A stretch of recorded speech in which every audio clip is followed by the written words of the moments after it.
En este cuarto y último momento voy a desarrollar y a compartir con ustedes la experiencia psicosocial de trabajo con niños y niñas víctimas de la violencia sociopolítica de un proyecto que fue subvencionado por la Universidad Jaume I de Castellón y fue desarrollada y ejecutado por la Universidad de Antioquia.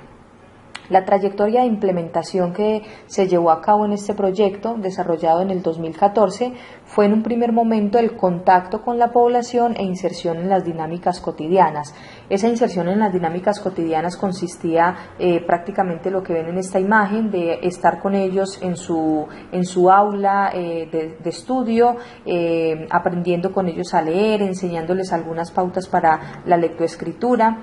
El segundo momento que se llevó en esta implementación de trabajo fue el análisis del entorno psicosocial del grupo.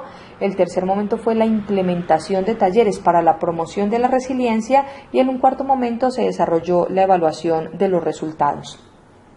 En estos momentos que planteaba que se llevó a cabo el trabajo con este grupo de niños y niñas, en un primer momento ese contacto e inserción en esas dinámicas logramos identificar que había unos niveles elevados de agresividad, unos niveles muy altos de agresividad. Cabe destacar que desde las diversas ciencias, desde la medicina, desde la biomedicina, desde la neurociencia, se ha confirmado que no existe como tal una pauta neurológica o una pauta física que permita indicar que una persona es agresiva o no. Esto tiene que ver con el contexto que le rodea como tal. Este grupo de niños y niñas, cuando empezamos a insertarnos en sus dinámicas, por ejemplo, el primer día tuvo que ver con la implementación del juego más tradicional para ellos, que era el fútbol. En este primer día que jugamos con ellos al fútbol, hubo niños heridos, hubo peleas, hubo rencillas, hubo discusiones, hubo niños que se alejaron del lugar donde estábamos jugando, que no aceptaron no perder, hubo golpes hacia la profesora. Entonces logramos identificar en estos juegos cotidianos unos niveles de agresividad muy elevados que solo pueden identificarse en el contacto que se pueda tener con ellos y en estas dinámicas de acercamiento como tal a la comunidad, en particular a este grupo de niños y de niñas. En el segundo momento desarrollamos un análisis del entorno psicosocial del grupo. Cabe destacar que estas 5 variables son las que nosotros hemos logrado identificar: depresión, autoestima, baja tolerancia a la frustración, pobreza, violencia intrafamiliar y naturalización de la guerra. Estas 6 variables. Estas 6 variables, ¿de dónde salen? En un estudio que se desarrolló con niños desvinculados de la guerrilla y de grupos paramilitares, se les hizo la pregunta de por qué habían ingresado a estos grupos. Las respuestas de los niños coincidieron con estos factores de riesgos. Eran niños que padecían alguna situación o estaban transitando por una situación de depresión, no gozaban de una buena autoestima, no tenían tolerancia a la frustración, eran niños en unas condiciones de pobreza elevadas, niños que soportaban el rigor de la violencia intrafamiliar, golpes de sus padres, maltrato entre ellos, y por otro lado la naturalización de la guerra, entendiendo la naturalización de la guerra como la posibilidad de tener la violencia como único medio de resolución de los conflictos. Estos 6 factores de riesgo fueron los que empezamos a identificar en este grupo de niños, y también nos interesaba identificar los factores protectores que este grupo de niños y de niñas tenía. Las características principales del grupo intervenido fue el 57% niños y el 43% niñas. Estaban entre los 5 y los 14 años. Cabe destacar que eran niños de la educación primaria. Acá en Colombia existe la fase inicial, que es primero, segundo, tercero, cuarto y quinto. Con este grupo fue el grupo que intervenimos. Ahí, digamos, en contextos normalizados, como un contexto en España, por ejemplo, los niños transitan entre primero aquellos que que tienen 6 años, los que pasan a segundo los que tienen 7, pasan a tercero los que tienen 8 y así sucesivamente. En el grupo intervenido se dio un fenómeno particular que se presenta a lo largo de todas las zonas rurales del país. Por ejemplo, teníamos niños de 14 años que no sabían escribir y que no sabían leer, y también niños entre 9 y 10 años que no tenían ningún conocimiento ni ningún acercamiento a la lectoescritura. Entonces son contextos que no son normalizados, sino que son contextos totalmente modificados por las circunstancias y digamos por las situaciones a las cuales se ven enfrentado este grupo de niños. El 74% de estos niños era desplazados y el 26% de ellos dijo ser originario. Originario significa que vivían en la vereda de Montebello. No significa que estos niños originarios no sean desplazados, sino que fueron niños que nacieron siendo desplazados, porque era muy particular preguntarle a uno de esos niños, ¿usted de dónde es? Y él decía, yo nací en Montebello. Montebello es una zona. Si alguno de ustedes pues ha tenido la fortuna de conocer estos países tropicales, sabrán que nosotros acá no tenemos estaciones. Lo que tenemos son zonas donde hay una temperatura de 30 a 32 grados, algunas de ellas alcanzan los 40 a 41 grados, y zonas que tenemos, zonas de páramo que llamamos, que son todo el año 15 grados, 16 grados, máximo 17. Entonces son diversas zonas y no tenemos lo que se conoce como las estaciones. Entonces niños que vienen de otras zonas del país, niños originariamente negros, viviendo en un páramo, y dicen que nacieron siendo de este páramo, y cuando indagamos es porque los padres de ellos fueron desplazados. Entonces son comunidades negras que vienen de la zona costera, donde hay temperaturas de 40 y 41 grados, y están viviendo en un páramo. Sin embargo, los niños refieren y dicen que son originarios, es decir, que nacieron en la vereda. Esto nos plantea una dramática situación en Colombia. Hay muchos niños que no conocen otro estilo de vida más que el desplazamiento. Nacieron siendo desplazados porque o sus padres o sus abuelos o sus antepasados vivieron el fenómeno del desplazamiento. Entonces podemos decir que fueron niños que nacieron siendo desplazados.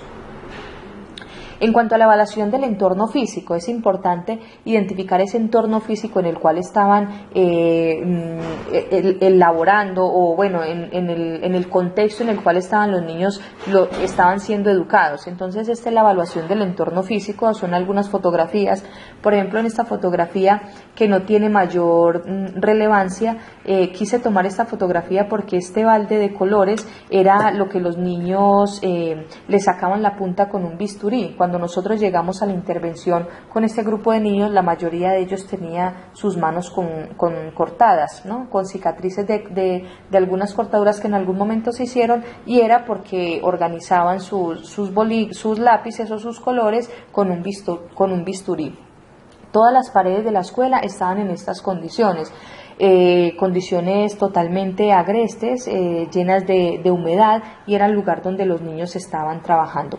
En ese análisis de ese entorno psicosocial, individual, empezamos a desarrollar lo que se conoce como el genograma. Este es un genograma representativo. Representativo significa que tiene un patrón, digamos, que se puede seguir dentro de este grupo de niños intervenidos. La mayoría de los niños presentaban un genograma de estas magnitudes. Este, por ejemplo, es un niño de 9 años. Este es lo que entendemos acá como esa constelación. El triángulo es él. Este es su padre. Esta es su madre. Este es su hermano. Este es su hermano, y estos son sus abuelos. Entonces, cada uno de los cuadros, por ejemplo, ustedes ven acá que hay una cruz y una pequeña lágrima. Estos son personas que han sido asesinadas. Las personas que han muerto de muerte natural solamente tienen una cruz, y aquellas que han sido asesinadas pues tienen una cruz y una pequeña lágrima. Cuando hicimos este proceso con este niño, logramos identificar que él nunca había hablado de la muerte de sus seres queridos. Y era el niño que conocíamos como el niño problema, era el niño que golpeaba a su profesora, que golpeaba a sus compañeros, se autolesionaba, y este niño nunca había hablado de las pérdidas que había tenido. Fue el primer momento cuando hicimos este genograma cuando este niño pudo llorar, y lloró la muerte de su padre, lloró la muerte de sus tíos, y empezó a referir un poco de esa historia que él había vivido. Fue la primera vez que se le dio esa posibilidad en un ambiente de confianza, de empatía, que pudiese expresar esos dolores. A raíz de esta expresión de los dolores, de esta manifestación de esas emociones, el cambio en este niño fue totalmente notorio, y es un cambio que más adelante les voy a ejemplificar. Otro de los talleres que hicimos con los niños para identificar esos factores individuales de riesgo fue la cartografía social. Entiéndase por cartografía social cuando el niño se le pide que dibuje la zona donde vive o donde pasa la mayor parte del tiempo y donde tiene que dibujar los lugares que le dan miedo, los lugares que le propician felicidad o simplemente hacer una presentación de lo que es el lugar donde él vive. Vemos la mayoría de dibujos que son dibujos signados por la violencia, dibujos con armas, con sangre, como vemos acá, actores armados, personas con manos alzadas. Digamos, se puede hacer un estudio mucho más exhaustivo de estos dibujos, pero llama la atención es la presencia en todos los dibujos de armas, lo que quiere decir que son niños que han vivido muy de cerca la violencia. Al hacer toda esta identificación de los factores de riesgo y que ustedes pueden encontrar este informe más detallado de las herramientas que se aplicaron para la identificación de estos factores, lo pueden encontrar en el OPSIDE, encontramos que el 52,4% de los niños estaba en un nivel muy alto de riesgo, es decir, una vulnerabilidad alta, y un 14,3% una vulnerabilidad muy alta. En cuanto a los factores protectores de la población, logramos identificar que había la mayor, digamos, la habilidad más representativa para tomarla como factor protector era las habilidades deportivas. Son niños, bueno, cuando intervenimos eran niños que disfrutaban de una manera muy especial de las actividades deportivas, del fútbol, del baloncesto. Entonces, todo el proceso de promoción de la resiliencia lo centramos desde el ámbito de los juegos cooperativos, de cómo empezar a promover una cultura de la solidaridad desde los juegos. Frente a la identificación de las expectativas de futuro, que también interesaba preguntarles qué era lo que los niños querían ser cuando fueran mayores, nos encontramos que un 52,4% quería ser policía o soldado. Cuando se les preguntó por qué querían ser policías o soldados, la mayoría de las respuestas coincidían en ser de estos actores armados para vengar la muerte de alguno de sus familiares. Teniendo digamos, este análisis muy amplio, como les digo, pueden encontrar este análisis mucho más detallado, los cruces de variables entre población desplazada y expectativa de futuro. Todos esos cruces los pueden encontrar ustedes en el informe que reposa en el OPSIDE, y considero que es muy importante para quienes deseen evaluar estos factores de riesgo o evaluar cómo está la infancia, pueden acceder a ese informe, lo pueden solicitar con Mónica o con Mar. Una vez teníamos desarrollado este análisis por cada niño, se hizo una historia psicosocial en la cual desde la confidencialidad, desde la protección de la información, con consentimientos informados de que esa información solamente la iba a tener yo como profesional, todas estas historias empezaron a ser analizadas y empezó a mirarse una intervención por cada niño. Fueron 22 niños con los cuales se intervino. Una vez se tenía ese análisis general de cuáles eran las situaciones de riesgo que tenían los niños, cuáles eran sus historias, sus relatos biográficos, su biografía, la biografía también de sus familias, empezamos con la implementación de talleres de promoción de la resiliencia. Y este fue el modelo de resiliencia que aplicamos. Este fue el modelo de resiliencia que se aplicó con este grupo de niños, basados en los enfoques y en la promoción de la resiliencia, articulando modelos como el de Grothberg, Van Nistendael y Wolin y Woolley. Por ejemplo, entonces empezamos a trabajar con el niño el yo soy. Yo soy un niño con cualidades resilientes. ¿Qué significa ser un niño con cualidades resilientes? Todo lo que conocemos como la mandala de la resiliencia. Entonces trabajamos con los niños talleres que tuvieran que ver con la introspección, la autoestima, la confianza, la creatividad, el humor y el pensamiento crítico. En el ámbito del niño, de las habilidades individuales, en el yo estoy, trabajamos con los niños el estar dispuestos a expresar sus sentimientos, verbalizar sus emociones y ser capaz de asociarlas a experiencias de la vida cotidiana. Desarrollamos entonces diversos talleres que les enseñaban a los niños a expresar sus emociones. Uno de los talleres que más éxito tuvo y mayor acogida tuvo dentro de los niños fueron las reglas de la rabia y cómo expresar la rabia. ¿Cómo podíamos nosotros, con estos niveles de agresividad tan elevados que tenían los niños, empezar a crear unas pautas de convivencia, unas pautas de resolución pacífica de conflictos? Entonces, implementar talleres que les permitieran a ellos concluir que todos tenemos derecho a sentir rabia, porque la rabia es un sentimiento y una emoción propia del ser humano. Podemos sentir la rabia, pero no podemos dañar a los otros, no podemos dañarnos a nosotros mismos y no podemos dañar las cosas. Estos talleres fueron los que más permitieron un avance dentro, digamos, de ese entorno protector que empezamos a crear con el grupo de niños. Entonces tenemos el yo soy, el yo estoy, el yo puedo. Yo puedo hablar sobre cosas que me asustan o me inquietan, yo puedo buscar la manera de resolver los problemas de manera pacífica, yo puedo buscar el momento apropiado para hablar con alguien o actuar, y yo puedo encontrar a alguien que me ayude cuando lo necesito. Todo este trabajo fue el que se desarrolló con familias, con padres y madres o cuidadores. Y el yo tengo, desde ese enfoque transversal de los derechos humanos en un país como el colombiano, el yo tengo información, acceso y disfruto de los derechos de la infancia. Se desarrollaron entonces acá una serie de talleres en los cuales los niños y las niñas pudiesen conocer sus derechos, conocerlos, disfrutarlos. En tanto al derecho, nos centramos al derecho al deporte y a la recreación, teniendo en cuenta que este era un factor protector. Ellos tenían derecho al disfrute y al goce de ese derecho de la recreación, y también a la exigibilidad de los derechos como tal, y se desarrolló entonces con ellos un mural que permitiera expresar qué consideraban ellos por derechos humanos y cuál era la paz que ellos estaban soñando. Todos estos proyectos, todos estos talleres se centraron en iniciar siempre con un juego cooperativo. Los juegos cooperativos son aquellos que ayudan para la construcción de la paz. Son juegos que no se centran en la competitividad, son juegos que se centran en la solidaridad, no gana uno sino que ganamos todos, y en últimas es recalcar en el espíritu Ubuntu. ¿Qué es el espíritu Ubuntu? Un antropólogo, cuando estuvo en África, ha puesto a todos los niños a competir por una cesta de frutas, y ha dicho: el primer niño que llegue a la cesta de frutas es el niño que se ganará esa cesta de frutas. Salieron los niños corriendo, y antes de llegar a la cesta de frutas se pararon todos, se tomaron de las manos y todos han tomado la cesta de frutas. El antropólogo les preguntó que por qué habían hecho eso, y dicen, los niños le responden que de nada sirve que uno solo gane, porque solo uno sería el que comería, pero si ganan todos, todos comen.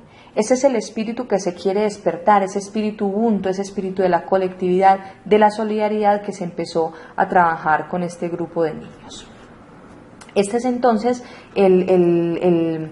el proyecto de promoción de la resiliencia, los talleres que se llevaron a cabo. Esta interfaz o esta página web ha sido diseñada, y estamos en la reconstrucción y en la creación de posibilidades para poderla colgar en la red, ya que en esta están todos los encuentros, los juegos que se deben hacer, están especificados, por ejemplo, los objetivos de cada taller, las actividades que hay que hacer, los materiales, y así cada uno de los talleres. Por ejemplo, en el Yo Estoy, cómo hacer un taller de palitos chinos, que es un taller para identificar y verbalizar emociones. Está descrito todos y cada uno de los pasos que hay que hacer para llevar a cabo estos talleres.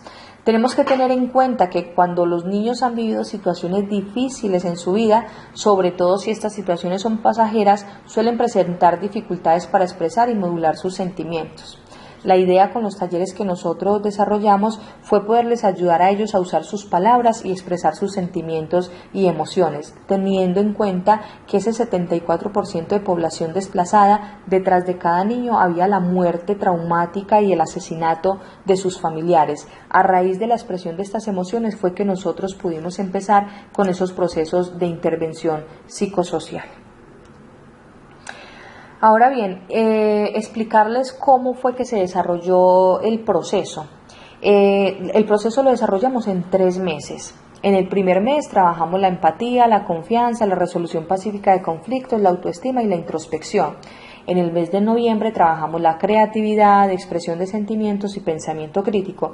Y finalmente en diciembre trabajamos el humor, las habilidades de comunicación y la paz como un derecho. Todos los talleres se desarrollaban en 3 partes. Los primeros 15 minutos desarrollábamos juegos cooperativos, los otros 30 minutos un taller y los 15 minutos finales desarrollábamos una retroalimentación. Estas son algunas de las fotografías con los niños de los talleres que desarrollábamos con ellos. Juegos cooperativos, el juego del puente, en el cual había un contacto físico entre ellos. Fue muy importante poder empezar a entablar esas relaciones entre ellos, de respeto, de cuidado por el otro. También se hicieron proyecciones de cine que tenían una muy buena calidad de imagen. Como pueden ver acá, organizamos el salón, pero sí que se alcanzaba a ver estilo cine. Eran niños que nunca en su vida habían ido a un cine ni sabían lo que era un cine, y pues crearles estas condiciones se podía trabajar con mayor facilidad las películas. Como pueden ver acá son todas las actividades que se fueron desarrollando. Actividades de las reglas de la rabia, las actividades del mapa de emociones, la olla a presión, bueno. Y ahora, digamos, una vez se trabajó toda esa parte individual del yo soy, el yo estoy, empezamos a trabajar en la creación de un entorno protector y potenciación del sentido de pertenencia. Como ustedes pueden ver, las paredes estaban en unas condiciones muy difíciles, y con los niños empezamos, con las medidas de seguridad propias de estos procesos, empezamos a hacerle el procedimiento a cada una de las paredes. Primero había que pasarlas por quitarles lo sucio, quitarles los imperfectos, luego hacerles este proceso de saneamiento y empezar a pintarlas en blanco para empezar a dibujar sobre ellas. El salón donde los niños estaban estudiando estaba en unas condiciones de precariedad horribles, muy difíciles, había mucha humedad, las paredes estaban totalmente destruidas, y lo que empezamos fue a crearles un entorno protector. He puesto la fotografía de estos baldes porque, aunque ustedes vean muy a menudo estos baldes en España, esto no existe en Colombia.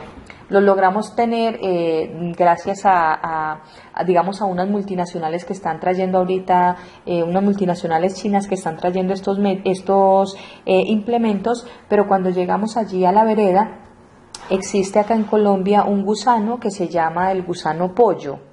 Es un gusanito que tiene las características de un pollito, pero entonces los niños, como son los que deben hacer el aseo de su escuela, los niños son los que deben barrer, trapear, organizar las plantas, muchos de ellos, al escurrir el trapero o la mopa, al escurrirla con la mano, muchos de estos animales, de estos gusanos, les picaban sus manos, y son unos gusanos que producen un dolor muy intenso. Entonces, por eso, en esa creación de ese entorno protector, a los niños se les pudieron comprar estos baldes para evitar, digamos, todos estos accidentes.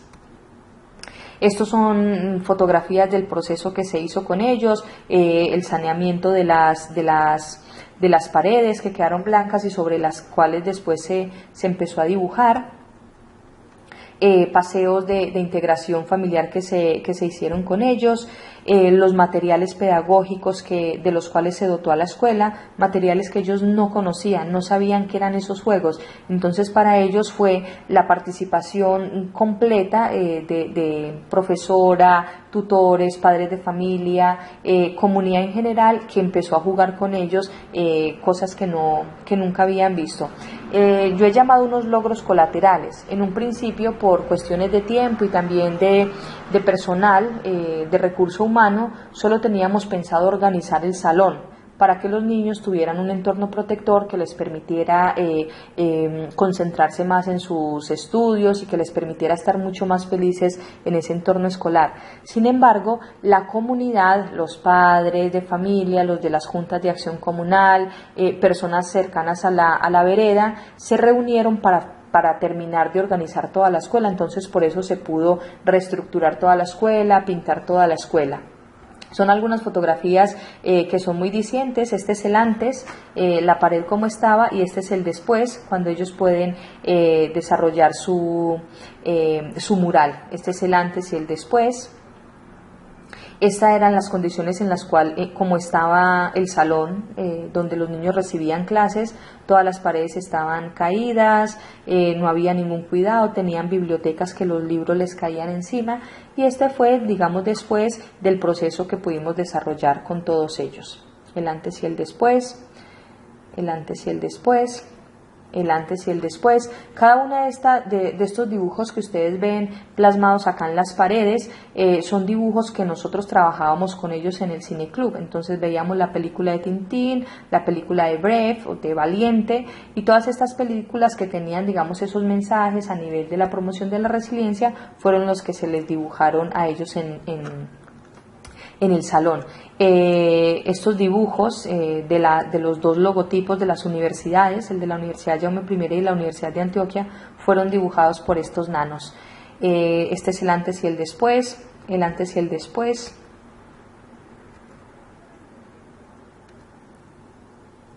De igual manera se les dotó a los niños de uniformes, se les pudo comprar uniformes, su chaqueta, porque no lo tenían, sus botas, camisetas, bueno, se les pudo dotar de todos estos implementos. Es importante indicar, pensarán ustedes, este proyecto se llevó a cabo con muchísimo dinero. Este fue un proyecto de cooperación y aprovecho para darle las gracias a los estudiantes que en algún momento han aportado para el 07 de los proyectos de cooperación de la Universidad Jaume I. El dinero que ustedes aportan fue invertido en esta escuela. El proyecto nos lo aprobaron por un total de 1.900 euros. Con 1.900 euros pudimos cambiar toda esta escuela. Se pintó, se les dio a los niños sus uniformes, se dotó de materiales y de herramientas lúdicas para que los niños permanecieran en la escuela. Y dentro de esos efectos colaterales también me gustaría destacar, aunque en el proyecto lo que nos interesaba era hacer que los niños se sintieran bien consigo mismos, que pudieran ser felices durante el tiempo y el proceso que estuvimos compartiendo con ellos, uno de los efectos colaterales precisamente fue la prevención de la deserción escolar. Cuando finalizamos el proyecto, uno de los niños se acerca a la profesora y le dice: «Profe, yo quiero perder el año», porque ya finalizaba su etapa de quinto y pasaba a bachillerato. «Profe, yo quiero perder el año». Y le dice la profesora: «¿Cómo así, Cristian, que quieres perder el año?». Y dice: «Sí, profe, es que yo me quiero quedar en esta escuela porque esta escuela quedó muy bonita». Entonces, sin ser el objetivo fundamental de nuestro proyecto, aportamos a que los niños, por un lado, fueran felices, aprendieran a querer a su escuela, porque fue la misma escuela la que ellos empezaron a transformar. Todos los cambios que se hicieron allí pasaron por la cartografía social. Este mural que ustedes ven acá, por ejemplo, fue el mural que ellos dibujaron. Hicimos con ellos un taller de cartografía y una vez lo dibujaron, lo llevamos a cabo en grande. Uno de los cambios más importantes en esa evaluación de resultados, todavía no podemos hacer evaluación de impacto porque todavía es un proyecto que finalizó ahorita en diciembre, entregamos informes en febrero, pero esa evaluación de resultados es lo más importante y que considero que es desde la perspectiva que debemos trabajar en contextos de violencia sociopolítica. Le hemos vuelto a preguntar a los niños: ¿qué te gustaría hacer cuando seas grande? Y el 23,8% de ellos ahora quiere ser ciclista, el 19% docente, el 19% futbolista o médico, y en una menor medida el 4,8% quiere seguir siendo policía o soldado. Le hemos preguntado por qué quería ser policía o soldado y ha dicho: quiero ser policía para proteger a mis compañeros. Quizás sean unos resultados no sé si muy poco importantes para la ciencia, no sé si muy poco importantes para el Estado, para los actores armados, pero personalmente y a nivel de nosotros como universidad son unos resultados muy importantes porque nos van dando pasos y nos van mostrando las pautas para trabajar en el posconflicto y en particular con esta generación, que ya que nosotros que no pudimos vivir de la paz, esperamos que las nuevas generaciones en algún momento puedan disfrutar de esa tan anhelada paz. Y finalmente, antes de pasar a la ronda de preguntas y de dar finalización a esto, me gusta siempre finalizar con esta frase: indicarles a ustedes que somos culpables de muchos errores y faltas, pero nuestro peor crimen es el abandono de los niños, descuidando así la fuente de la vida. Muchas de las cosas que necesitamos pueden esperar, el niño no. Ahora es el momento en que sus huesos se están formando, su sangre se está haciendo y sus sentidos se están desarrollando. A los niños no podemos contestarle mañana, su nombre es hoy. Finalizar con esto e invitarles a que tengan otra concepción y otra mirada de lo que pasa en contextos de violencias prolongadas como lo es Colombia, como lo es Afganistán, bueno, como lo son tantos países. Los niños no solamente son víctimas del abandono, los niños también son sujetos políticos que pueden transformar realidades, pero nosotros como adultos muchas veces no reconocemos este gran valor. La invitación es entonces a que sigamos construyendo mundo, a que sigamos humanizándonos y a que sigamos siendo sensibles frente al dolor de los otros.